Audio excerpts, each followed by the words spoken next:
A Mundeza TV apresenta Programa Olho no Olho. Aqui só interessa a verdade.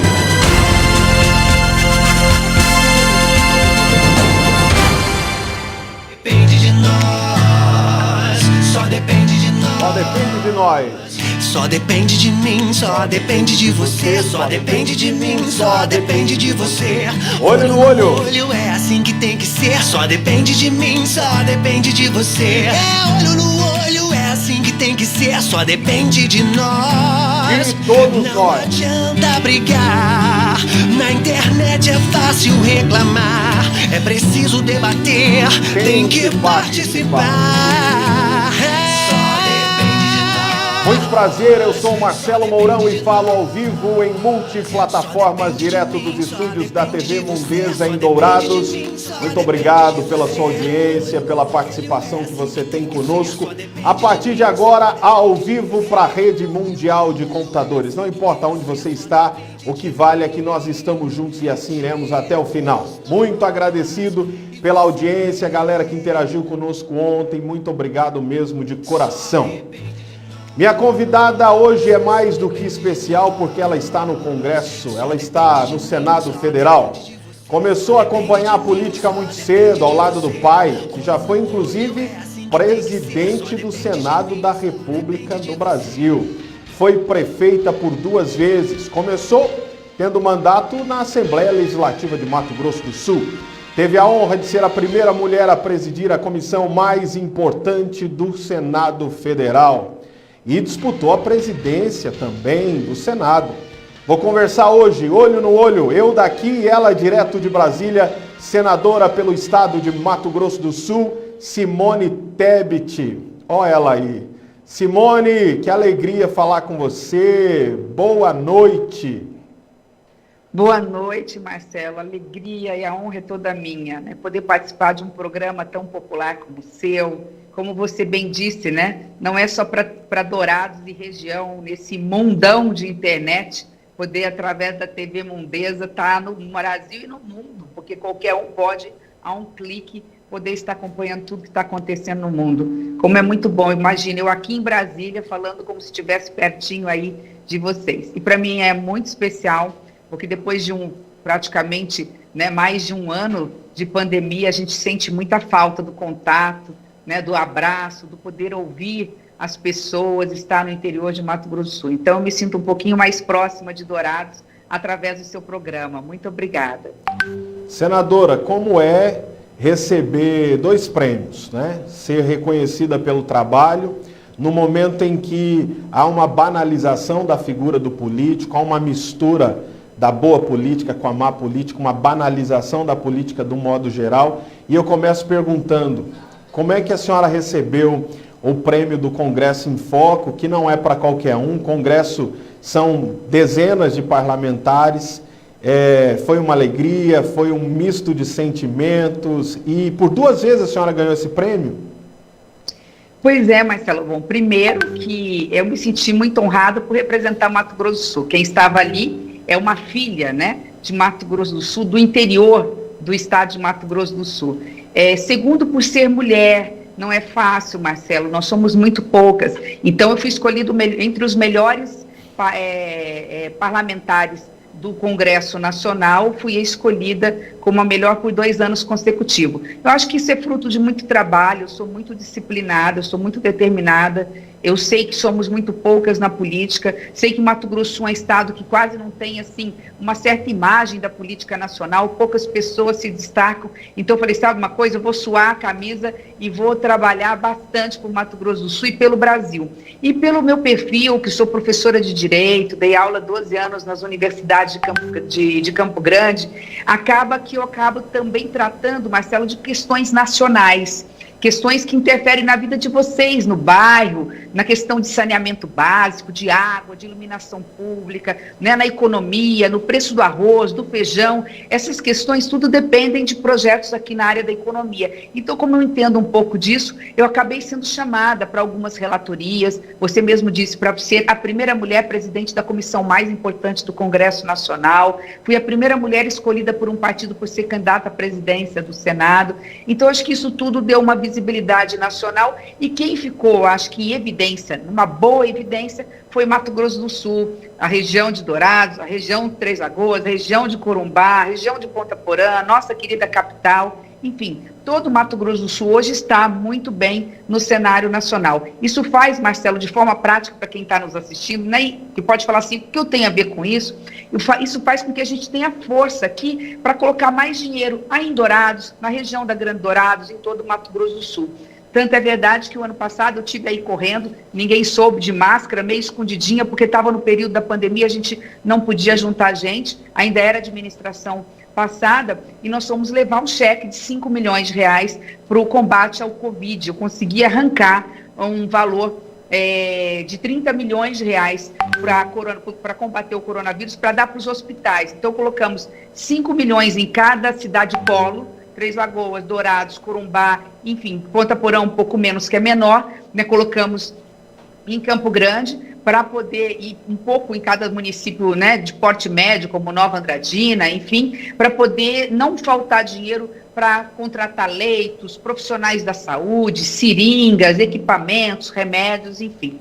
Então, assim, muito feliz mesmo de estar podendo aqui em Brasília, estar servindo através de Brasília, Mato Grosso do Sul. Senadora, quando a senhora se colocou como uma alternativa para disputar a presidência do Senado Federal, não agora, mas quando o Davi Alcolumbre se elegeu senador, eu me lembro, eu assisti um pronunciamento da senhora abrindo mão da candidatura para apoiar o Davi.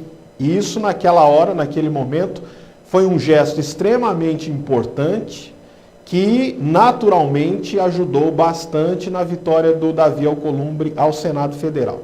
Passado o mandato do senador, a senhora então foi para a Comissão de Constituição e Justiça. Para quem não sabe, é a comissão mais forte, mais poderosa, e se eu falar alguma bobagem aqui, a senhora pode me corrigir. É a comissão mais importante do Senado. Passou esse tempo, a senhora de novo se colocando à disposição dos senadores para presidir o Senado Federal, presidência que o pai da senhora já ocupou, o senador, ex-senador da República, Ramstedt. E de repente a candidatura não fluiu, ou ao menos a gente de fora entendeu que a senhora corajosamente, é uma leitura que faço, foi até o final, sustentou a ideia de disputar, mas eu particularmente senti falta do Davi Alcolumbre nisso tudo. Como é que ficou a relação de vocês? Qual que é o sentimento que a senhora tem?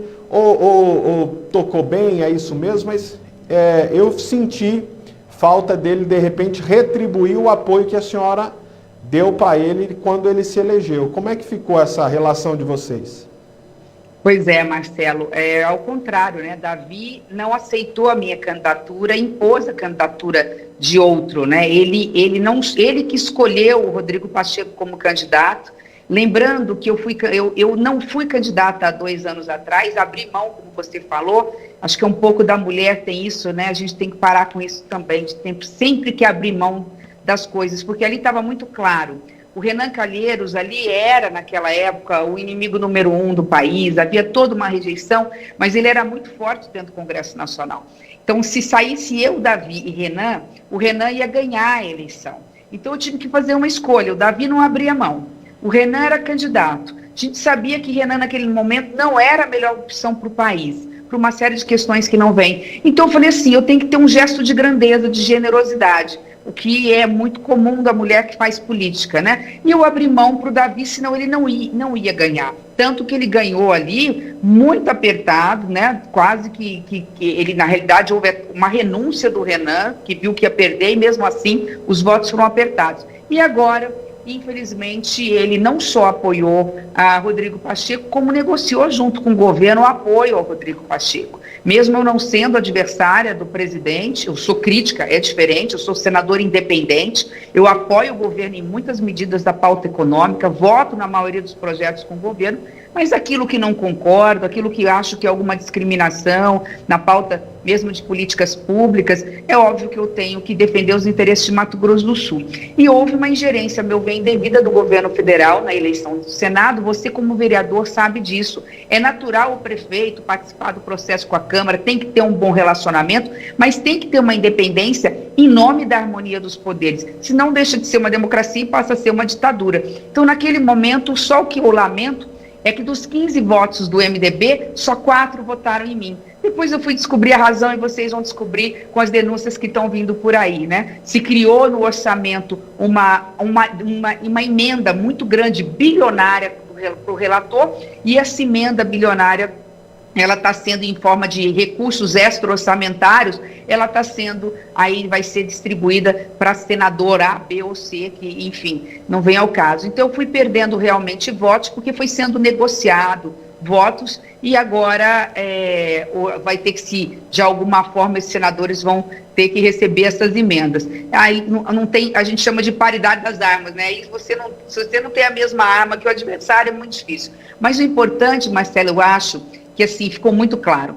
Acho que passa a impressão, hoje aqui eles me respeitam, sabem que não adianta levantar a voz para mim, eles sabem hoje que se tem mulheres corajosas no Brasil, essas mulheres pertencem a Mato Grosso do Sul, porque aqui, todo mundo fala aqui que a gente é firme, e isso me dá muita alegria, para mostrar que nós, mulheres, somos tão competentes quanto os homens, sabemos discutir política como os homens, e queremos só o bem do país como todos. Então, assim, eu mostrei nesse ato de coragem, primeiro que eu não me vendo, segundo que não tem cargo, não tem dinheiro do mundo que me faz fugir do trilho, daquela história de vida do meu pai, que sempre foi um homem muito íntegro, né? E saber que fui ali, é uma primeira sul-mato-grossense, foi a primeira em 193 anos de história do Senado Federal, que se colocou e foi candidata à presidência do Senado. Imagina, Marcelo, primeira vez que uma mulher foi candidata à presidência do Senado Federal, foi agora com a minha candidatura. Senadora Simone Tebet, a senhora falou aí do Rames Tebet, do seu pai. Quantas vezes nesse mandato de senadora a senhora teve vontade de falar com o seu pai, de ouvir do seu pai? E se houve esse momento, qual foi esse momento que a senhora mais teve vontade de ouvir alguma coisa do seu pai? Ai, Marcelo, foram tantas as vezes, desde o primeiro dia que eu subi naquela tribuna, assim, que me deu uma emoção muito grande de falar, meu pai um dia pisou aqui, né, e defendeu tanto Mato Grosso do Sul, como ele amava fazer política, como ele amava a população, como ele amava estar ao lado das pessoas, né, e como ele foi íntegro, apesar de ter chegado tão alto em todos os momentos da vida. Em todos os momentos eu senti falta, mas se você me permitir, nesse momento que nós estamos vivendo de tanta polarização, né, como o ódio chegou nas redes sociais, como as pessoas estão incapazes, insensíveis, as pessoas não querem, eu estou falando, claro que não é a maioria, né, até uma minoria, mas é uma minoria barulhenta, que faz mais barulho, como as pessoas estão intolerantes, eles não aceitam o diferente, eles não aceitam sequer ouvir quem pensa diferente, parece que as pessoas querem estar certas, elas não querem estar do lado certo, elas querem simplesmente estar certas.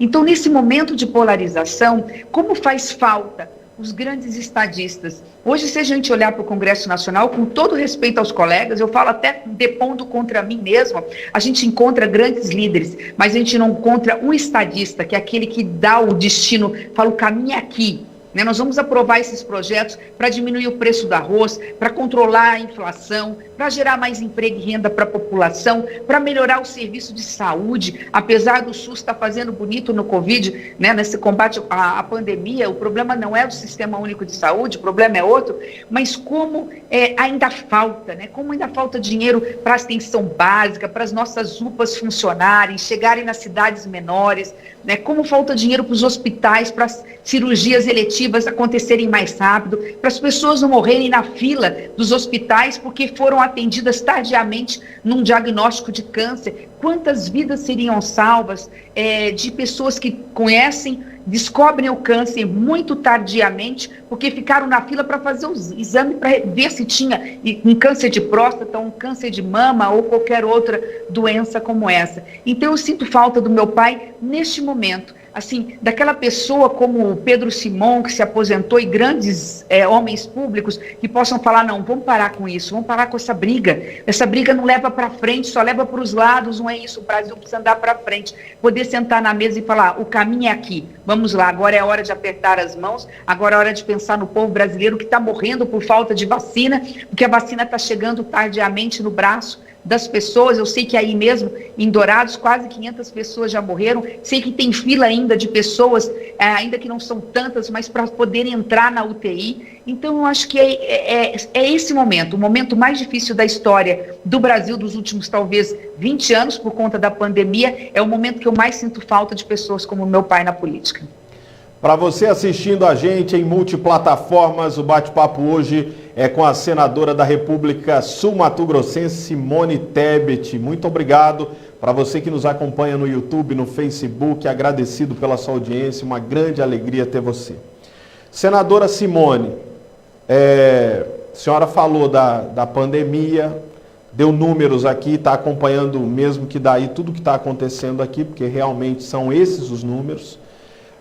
Hoje teve mais um depoimento, a senhora fez uma fala muito forte, né? Disse que, aliás, eu gostaria que a senhora repetisse o que a senhora disse hoje pro depoente da CPI e ao mesmo tempo falasse para a gente qual que é o clima dos bastidores da República diante de tantas coisas novas a cada dia, a cada depoimento. Como é que está isso aí, direto no cerne da questão, senadora?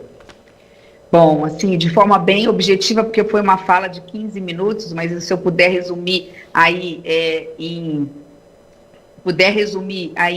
3 minutos a minha fala, Marcelo, primeiro que eu disse o seguinte, a CPI está ali para buscar a verdade. E a verdade doa quem doer. Se a responsabilidade é do ministro da Saúde, do secretário estadual, do secretário municipal de saúde, do governador, do prefeito, do presidente da República, nós temos que investigar.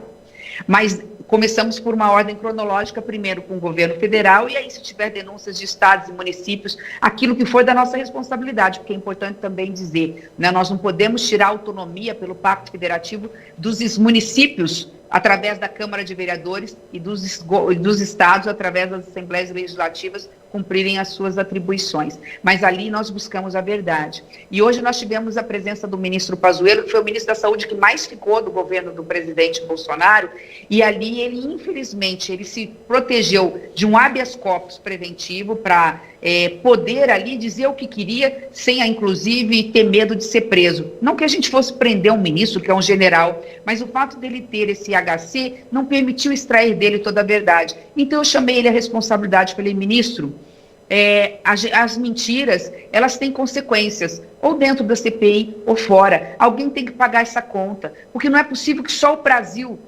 esteja no epicentro. Significa que nós fizemos errado. O mundo já está tirando as máscaras, já está vacinando em massa, onde tem o maior número de contágio, já regrediu. Por que o Brasil não sai dessa segunda onda com a possibilidade, infelizmente, de ir para uma terceira onda? Alguém errou, nós precisamos investigar isso. E ali tem uma lista, Marcelo, de omissões do ministro Pazuello. Ele precisa ser responsável, se responsabilizar por isso. Eu dou N exemplos aqui. Num dia, ele falou, vou assinar um contrato de 46 milhões de doses da vacina do Coronavac. Num dia 20 de outubro do ano passado. Dia 21, por conta de um Twitter do presidente, que falou que não ia comprar Coronavac, ele anula essa contratação. São 46 milhões de doses, daria para toda a população, numa média brasileira, por exemplo, acima de 30 anos, está vacinada em Dourados. Está vacinado no Mato Grosso do Sul. Quantas pessoas que estão indo agora para o hospital aí de Dourados, porque não tomaram a vacina, não estariam sem a doença, não estariam salvos. Então são responsabilidades. A Pfizer chegou ano passado, ofereceu por diversas vezes a vacina para o Brasil, falou, tenho 100 milhões de doses. Aí ele falou, não, mas só que de cara seriam só 8 milhões e meio. 8 milhões e meio é muita coisa. 8 milhões e meio é 3 vezes a população de Mato Grosso do Sul vacinada. Então, assim, não quis assinar porque eu não queria sentar na mesa com o CEO da Pfizer. Então, foi um descaso, foi uma omissão. Seringa, eu me lembro que o ano passado, as pessoas falam assim, está faltando seringa no final do ano. Por quê? Porque em julho faltou seringa, eles esperaram até dezembro para contratar. E eles, ao invés de contratar e mandarem um avião da FAB buscar as seringas lá no exterior, eles mandaram vir de frete de navio, porque era mais barato.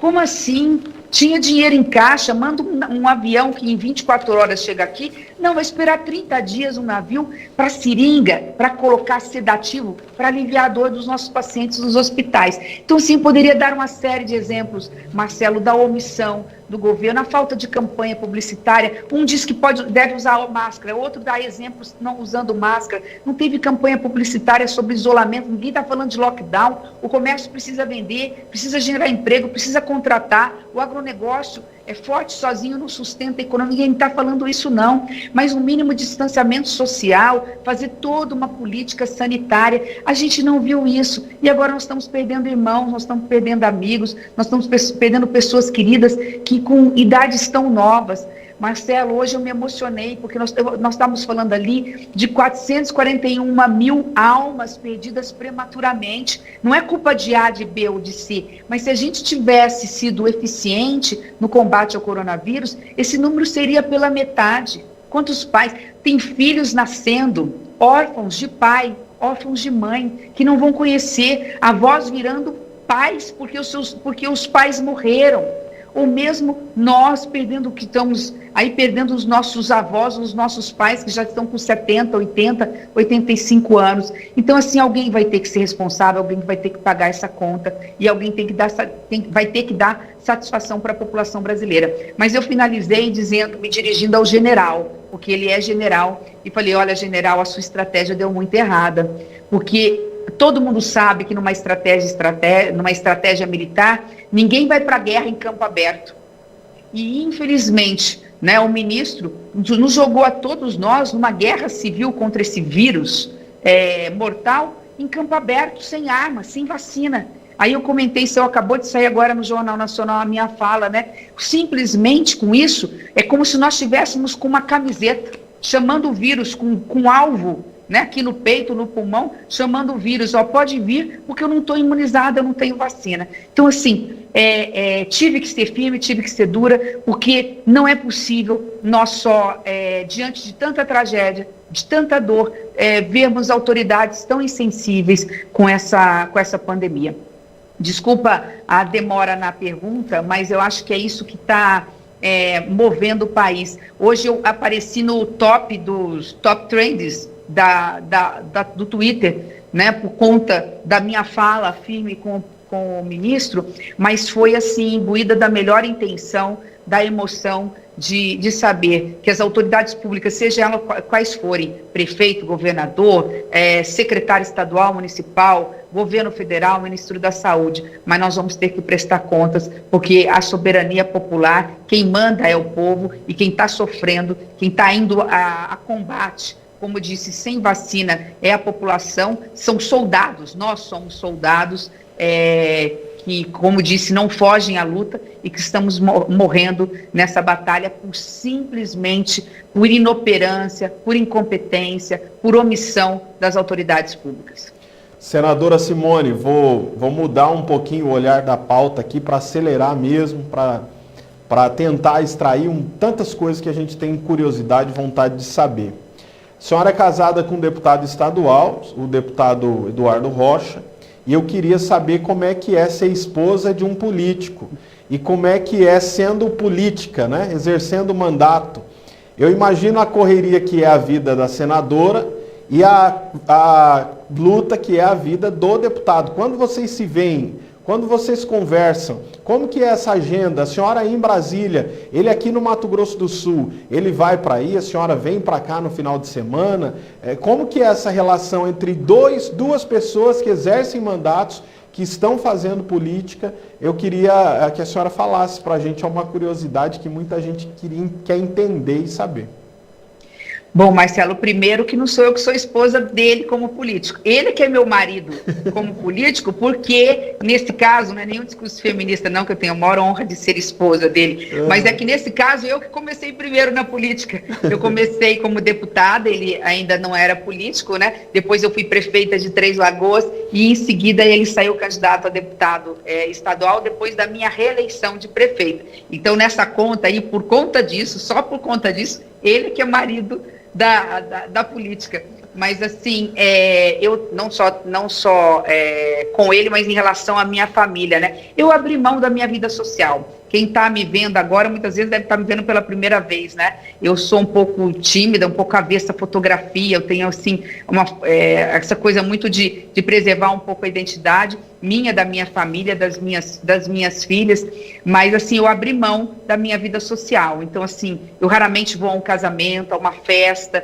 vocês não me encontram em restaurante, eu procuro, no pouco tempo que eu tenho, que é o final de semana, me dedicar à minha família e às minhas filhas. Então, normalmente, eu estou sexta-feira indo para Mato Grosso do Sul, venho na segunda cedo para cá, ou na segunda noite, passo a semana, durante a semana eu passo em Brasília, amanhã mesmo de madrugada, eu pego 2 voos, vou fazer uma conexão, saio 5 horas da manhã para chegar lá em Campo Grande às 9h30 da manhã para passar o final de semana com as minhas filhas. E se você me permitir, Marcelo, até pedindo aí a sua audiência, eu vou pedir aqui uma oração para todas as pessoas que estão nesse momento sofrendo no coronavírus dentro de casa, com sintomas leves, mas principalmente aqueles que estão nos hospitais, nos leitos de uma UTI ou que estão entubados hoje inconscientes. Eu acho que o Brasil está de joelhos em oração, porque é um povo cristão, e eu acredito muito no poder da oração. Eu acho que a fé, né, é uma energia que é capaz de fazer milagres. E eu digo isso porque você me fez uma pergunta que me remete a um momento que nós estamos passando muito triste. Eu posso falar que as minhas filhas têm o privilégio de ter 2 mães, que sou eu e a Cida, que é uma colaboradora minha que está comigo há 23 anos, morou muito tempo na minha casa, agora tem a sua casa, mas ainda não continua comigo trabalhando, né, me ajudando com as minhas filhas, que já tem 23 anos, a outra tem 20 anos.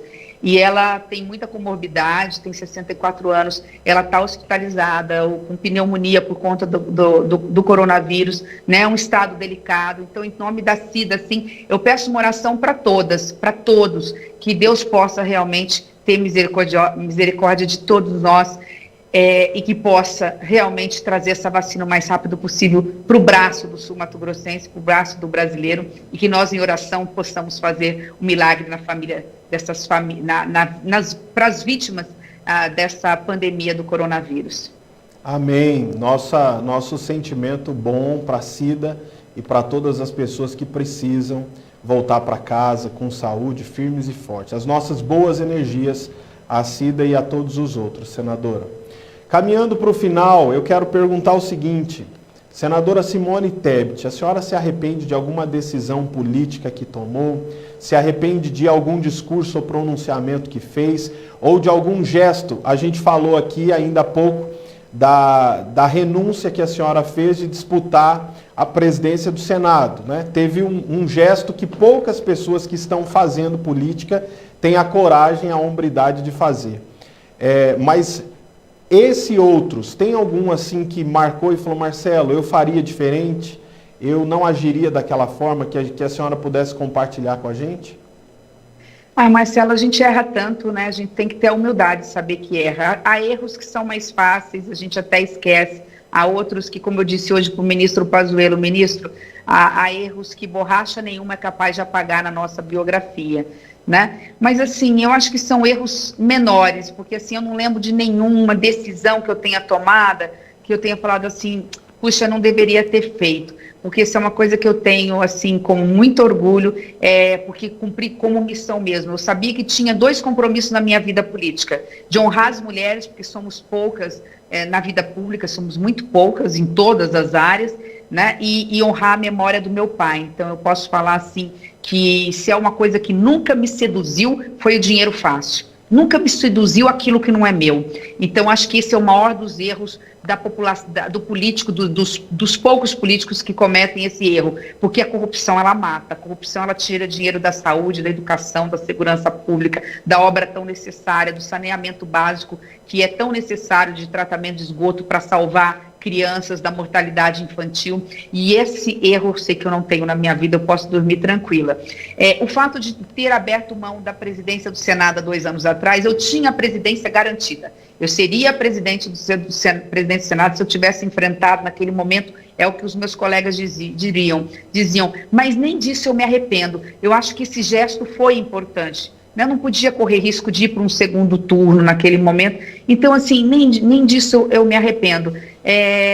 Talvez de não ter sido no momento que eu precisei, que eu coloquei o meu nome como candidata ao governo há 4 anos atrás, há 3 anos atrás pelo MDB, e depois por situações outras que não é o momento para tratar, mas também familiares, eu acabei não indo para a disputa ao governo do Estado. Talvez, né, é a única coisa que eu ainda não fui dentro da política de Mato Grosso do Sul. Já fui deputada estadual, como você mencionou, já fui prefeita, reeleita prefeita, né, já fui senadora da República, como sou agora, e talvez isso, mas assim, nada que me chame de mais atenção. Mas a gente erra sim, a gente erra toda hora, a gente erra muito, mas eu tenho assim a tranquilidade de consertar o erro rapidamente, eu pedir desculpa para que possa seguir em frente. Né? Eu não tenho inimigos na política, acho que todos eu respeito de uma certa forma, todos me respeitam, e assim a gente toca da melhor forma possível, tentando fazer o bem, tentando servir Mato Grosso do Sul da melhor forma possível. Com quem a senhora gosta de conversar aí no Senado, diante de tantos senadores? Tem um senador ou uma senadora que a senhora gosta de conversar, de bater um papo? A senhora mais lidera ou é liderada aí dentro desse conjunto de parlamentares do Senado Federal?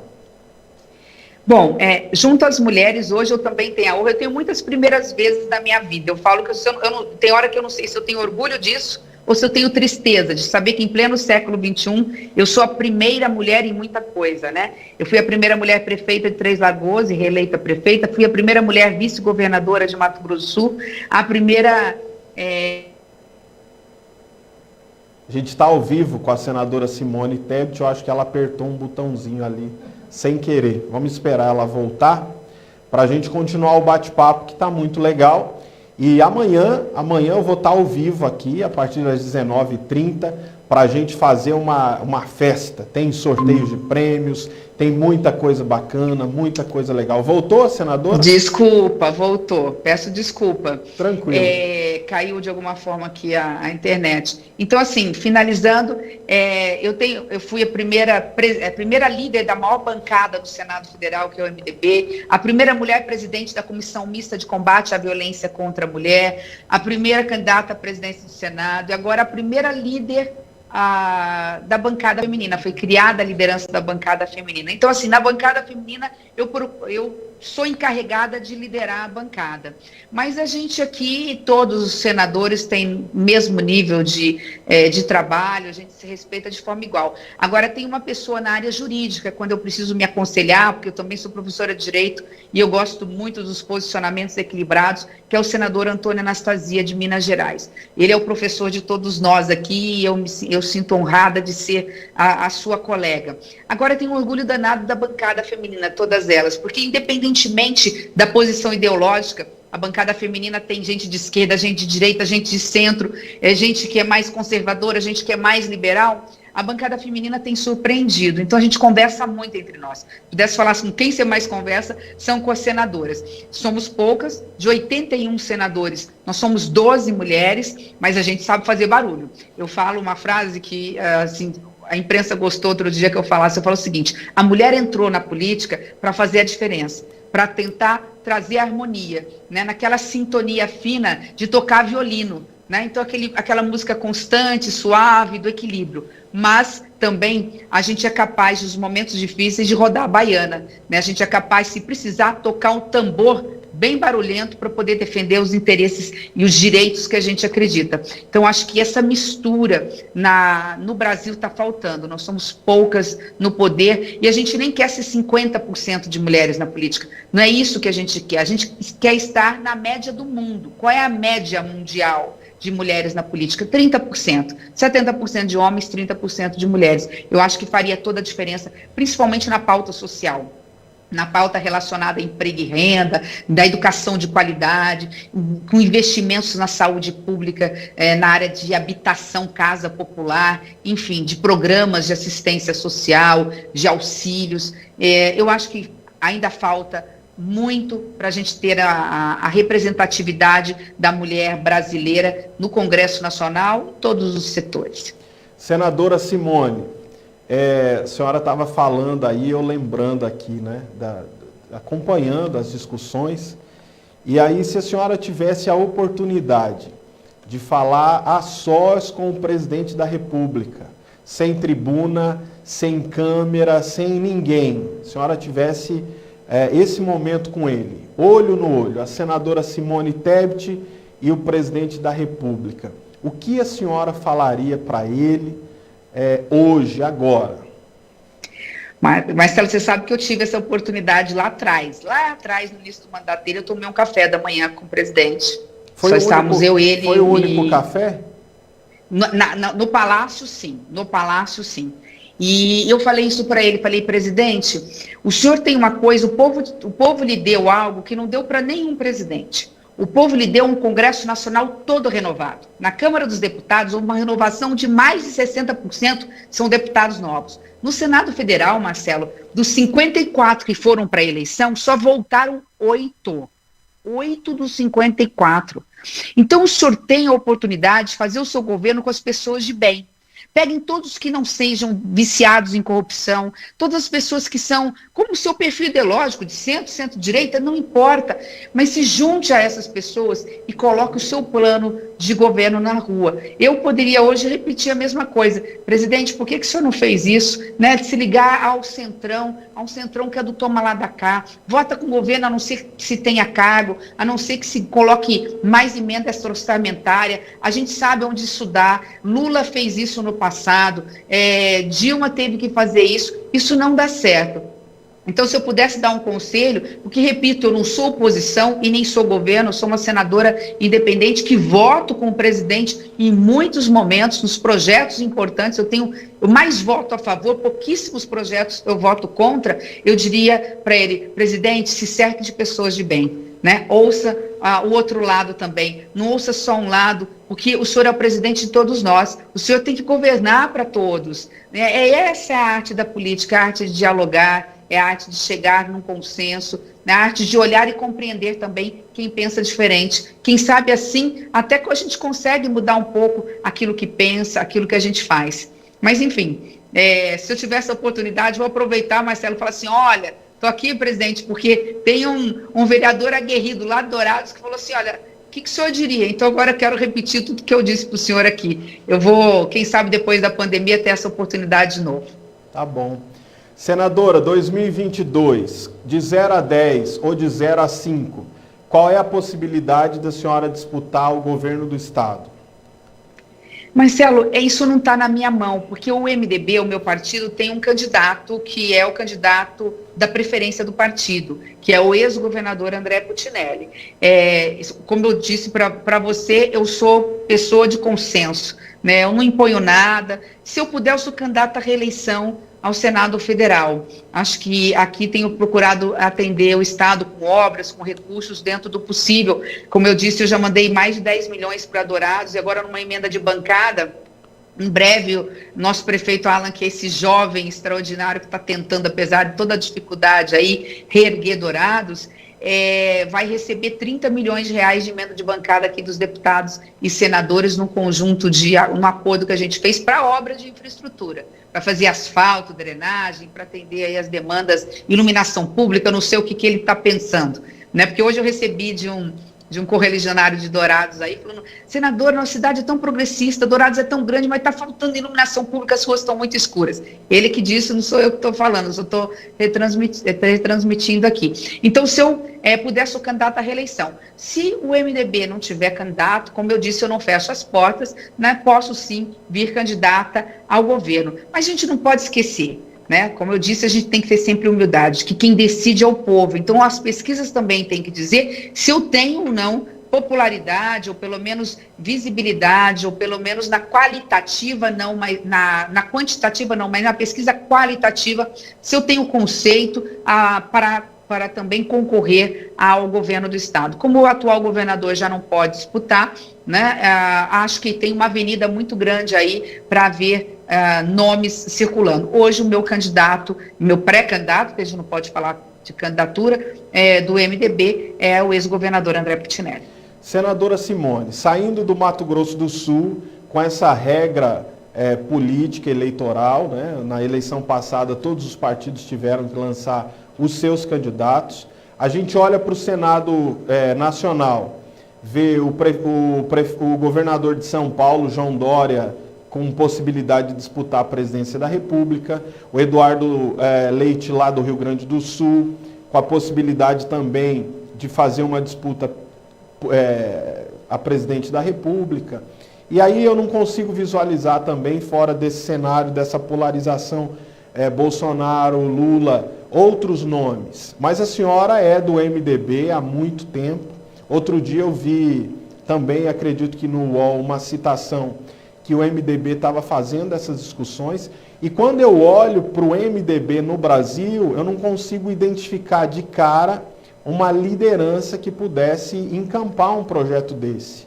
E naturalmente, com a visibilidade que a senhora está tendo, com a postura que a senhora tem dentro do Senado da República, a forma como a senhora tem conversado com o próprio Congresso, como que está essa conversa dentro do MDB? O MDB pode vir a ter um candidato à presidência da República?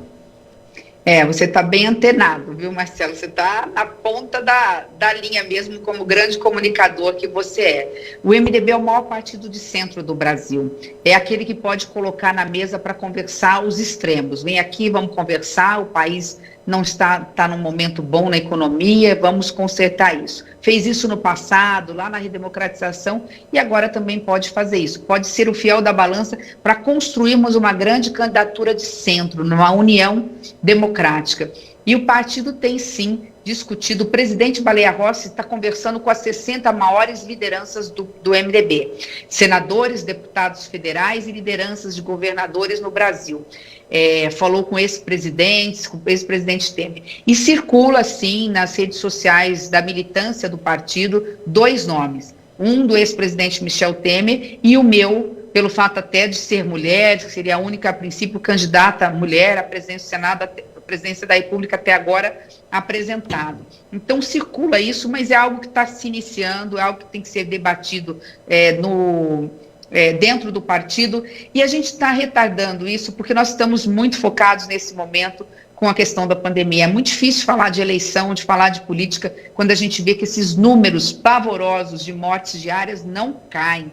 Eu não estou entendendo por que não cai. A gente sabe que é falta de vacina, mas era para já estar nessa onda ter amenizado um pouco. Então, eu acredito que isso, assim que tiver mais vacina no braço dos brasileiros, eu estou falando agora aí de final de junho, início de julho, eu acho que o MDB começa a tomar uma decisão. Se vai ter candidatura própria, e nesse momento fala-se do meu nome e do nome do ex-presidente Michel Temer, ou se nós estaremos aí numa grande aliança de centro. Acho que as coisas começam a esquentar, essa água vai começar a ferver a partir do segundo semestre desse ano. Senadora, sem pensar muito, um bate-bola rapidão para a gente encerrar aqui. Senadora Simone Tebet tem medo de quê? Da solidão. Da solidão? É algo que eu acho que eu aprendi muito cedo na política. Eu vi os grandes homens públicos morrerem muito só. Porque a gente abre mão de tudo, da vida social, a gente perde os amigos, a gente vai no casamento, a gente esquece, a gente não pode ir no aniversário de um amigo. Então, quando a gente sai da política, a gente fica muito sozinho. Eu não tenho medo da morte, nem de morrer jovem, relativamente jovem, porque eu já não sou tão jovem, mas a solidão é algo que me assusta, que eu acho que é uma dor, você não ter, né, com quem conversar, você não ter amigos, você não ter a família próxima. Eu acho que a solidão me assusta. Seu pai teve uma morte solitária? Não, porque meu pai, ele morreu no auge da carreira política, né? Ele recebeu as maiores homenagens, ele morreu em casa, ele veio de uma longa doença, uma luta de câncer por 20 anos, algum tempo ele ficava bem, alguns anos, mas ele teve 3, 4 cânceres durante esses 20 anos, então assim, ele estava no segundo mandato do Senado, ali cercado de amigos, de entes, de toda a sua família. Ele morreu, acho que nesse aspecto ele morreu em paz. Senadora Simone, um lugar que a senhora gosta de ir, de estar ou de ficar em Três Lagoas que não seja a sua casa?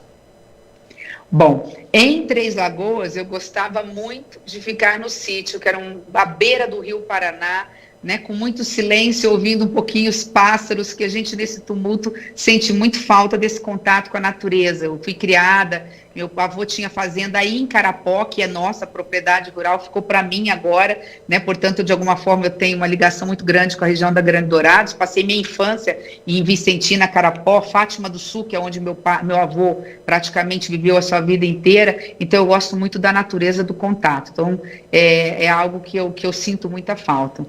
Simone. Fora o fato, óbvio, você falou fora a minha casa, porque para mim não tem um lugar mais sagrado do que estar com as minhas filhas em casa. Eu já imaginei que a senhora ia falar casa, então a minha curiosidade me fez... Senadora Simone, qual foi a última vez que a senhora chorou? Hoje. Hoje? Hoje. Chorou? Hoje, por conta hoje que eu recebi um áudio da Cida que me emocionou, e depois eu fiquei um pouco emocionada na minha fala com o Pazuello. Do Pazuello só saiu uma lágrima só, mas de manhã hoje eu não tenho... Mulher não tem problema dizer que chora, não. A gente chora com facilidade, eu sou muito emotiva. Eu evito mostrar isso em público, porque eu acho que como uma autoridade, uma pessoa pública, a gente tem que ser forte. Nós somos, a mulher é muito forte, né, para aguentar o que a gente aguenta, a violência, a discriminação, ter que, né, suportar a dor de ver um filho doente, um marido doente, um marido desempregado. Eu imagino que as mulheres passam também, né, no dia a dia, as mulheres mais humildes. Mas hoje eu realmente...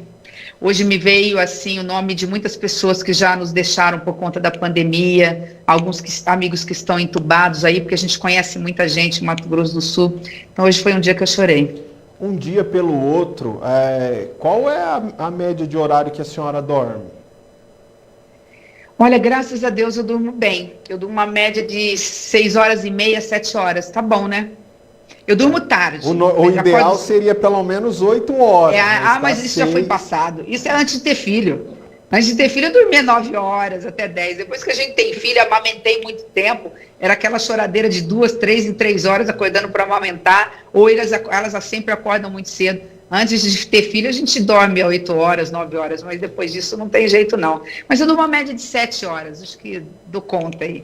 Senadora Simone Tebet, se a senhora tivesse que... resumir toda a sua trajetória de vida, política, fora da política, numa música. Que música seria essa? Nossa, Marcelo, primeira vez que alguém me pergunta isso. Bom, eu teria que pensar aqui. Uma coisa é na minha vida privada, né? Assim, na minha vida familiar. Eu gosto muito... Posso te ajudar? Uhum. Então a oração da família, para mim, a música é uma coisa que me toca muito pelo lado emocional. Mas eu particularmente gosto muito de música sertaneja. E eu vou desagradar a juventude aqui. Não é a música do sertanejo universitário que eu gosto, não. Eu sou da época de Chitãozinho Chororó, Leandro Leonardo, sou da época de Zezé de Camargo, Luciano. Eu adoro música sertaneja. Acho que é da nossa origem, né? Eu sou do interior, então, assim, todas elas me agradam. Mas senadora, se você tiver uma música que acha que seja a minha cara, eu adoto por aqui. Senadora Simone, adorei falar com a senhora, muito querida, muito educada, muito gentil. Fiquei muito feliz quando a Ana me falou que a senhora aceitou o convite de conversar conosco. Quero te agradecer, quero desejar muita saúde para a senhora, para toda a equipe que trabalha aí, para a sua amiga, vamos dizer assim, que a senhora tratou da Cida de uma forma tão bonita, tão carinhosa, muita saúde, muita força. Receba mesmo que de longe o nosso abraço bem apertado daquele de estralar osso e a sua mensagem para o povo do seu estado.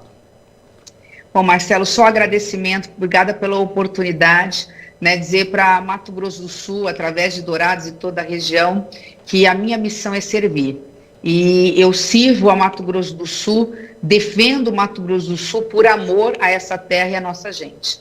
Né? Como cristã, eu aprendi desde pequena com a minha mãe que não é possível ser feliz se fizer as pessoas felizes. E que eu busco realmente procurar com o meu trabalho, com o meu empenho, conseguir o máximo de recursos possível para que os prefeitos de Mato Grosso do Sul possam levar as obras que gerem alegria, felicidade, conforto, dignidade às pessoas. Esse é o meu compromisso e fico aqui com esse compromisso com a população de Dourados, com a nossa população de Mato Grosso do Sul. Fiquem bem, vamos sair dessa pandemia, sou otimista, vamos sair em breve com vacina no braço e todos vamos voltar a poder estar nas ruas, nos abraçando, nos alegrando, nos festejando. Muito obrigada, Marcelo, mais uma vez pelo convite.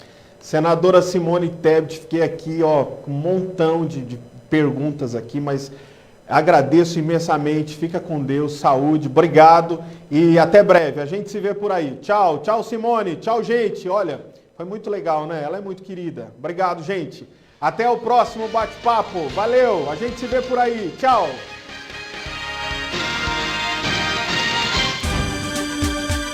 Programa Olho no Olho. Volta na próxima semana. Fique ligado aqui na Mundeza TV.